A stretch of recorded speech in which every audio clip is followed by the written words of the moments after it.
Welcome to PowerApps Raw. I'm Richard Wilson, and today we will go over how to install the PowerApps mobile app for U.S. government and DoD users.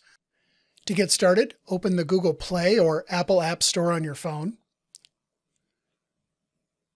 Search for PowerApps. Then install the PowerApps mobile application on your phone.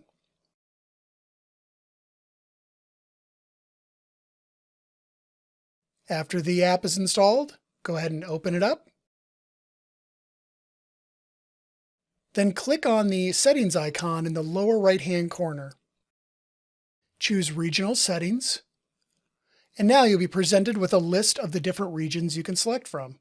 You can see there's 3 different U.S. government regions. Make sure to talk to your system administrator about which one of these to pick.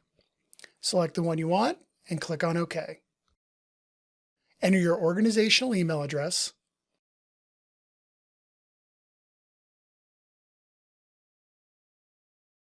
and then click the arrow to the right to begin the login process.